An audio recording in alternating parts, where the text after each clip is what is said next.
আসসালামু আলাইকুম। তো আজকে চলে আসছি বাংলাদেশ কৃষি গবেষণা ইনস্টিটিউটের যে সূর্যমুখী বাগানটা আছে এখানে।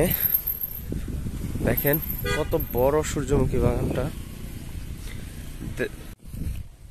সূর্যমুখীগুলো দেখে মানে আসলে খুবই মনোমুগ্ধকর। এত বড় বড় ফুল খুবই কমই দেখা যায়, বিশেষ করে ক্ষেত পর্যায়ে এরকম আমি খুবই কম দেখেছি। দেখেন এই যে গাছটা কিন্তু অনেক বড়, এই ফুলটা। তো আপনারা যদি চান আপনাদের কিছু অবসর সময় এখানে কাটিয়ে যেতে পারেন। একদম ফুল অনেক বড় একটা বাগান। আশা করি আসলে আপনাদের সবারই খুবই ভালো লাগবে। আর গাছগুলো কিন্তু খুব বড় না, সূর্যমুখী গাছ কিন্তু নর্মালি অনেক উঁচু হয়ে থাকে। এগুলো মনে করেন ছোট একটা গাছের মধ্যে খুব বড় বড় ফুল ফুটে আছে। আর এখানে মৌমাছি মনে করেন মধু সংগ্রহ করতেছে। এমন কোনো ফুল নাই যেখানে মৌমাছি নাই। প্রত্যেকটা ফুলের মধ্যে যে মৌমাছি ঘোরাফেরা করতেছে। এসে আপনারা ছবি তুলবেন, ফেসবুকে পোস্ট করবেন, ইউটিউবে পোস্ট ইউটিউবে তো পোস্ট করতে পারবেন না, ইউটিউবে তো ছবি পোস্ট করা যায় না। আর একটা জিনিস বলে রাখি, আপনারা এখানে আসবেন সবাই ঠিক আছে, কিন্তু ফুলগুলো দয়া করে কেউ ছিঁড়বেন না। আরেকবার রিকোয়েস্ট করে দিচ্ছি, ফুলগুলো দয়া করে কেউ ছিঁড়বেন না। তাহলে কিন্তু এখানে আপনারা হয়তো কিছু মানুষ আসতে পারবেন, বাট বেশি মানুষ আসার পরে এগুলো অফ করে দিবে।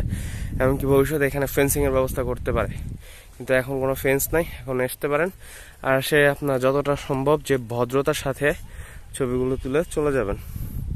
এখানে যে সবাই আসতেছে, মানুষ ছবি তুলতেছে, কিন্তু আসলে আমি মনে করি যে এখানে একটা সভ্যতার একটা ব্যাপার আছে। তো অনেকে অনেক সময় অসভ্য হয়ে যায়, তো এটা কখনো উচিত না। আর এটা হলো আপনার হর্টিকালচার গ্রাউন্ড, একদম আপনার যে কৃষি গবেষণার যে মেইন অফিসটা আছে, যে এইখানে অফিস থেকে পশ্চিম দিকে আসার পর একটু সামনে এই বাগানটা। তো আর কি এর জন্য ভিডিওটা করলাম।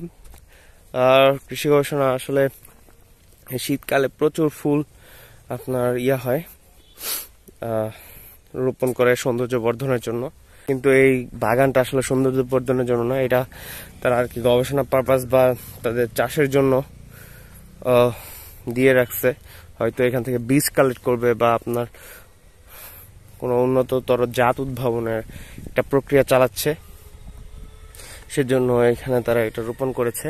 কিন্তু এমনিতে আপনার এখানে অনেক ধরনের গবেষণা চলে আর কি। সো ধন্যবাদ সবাইকে ভিডিওটা দেখার জন্য। ভিডিওটাকে ভালো লাগলে লাইক করবেন আর শেয়ার করবেন আপনার বন্ধুর সাথে। দেখা হবে নতুন কোনো ভিডিওতে। সুন্দর সবাই ভালো থাকবেন, সুস্থ থাকবেন। আসসালামু আলাইকুম। সো ধন্যবাদ সবাইকে আবারও ভিডিওটা দেখার জন্য।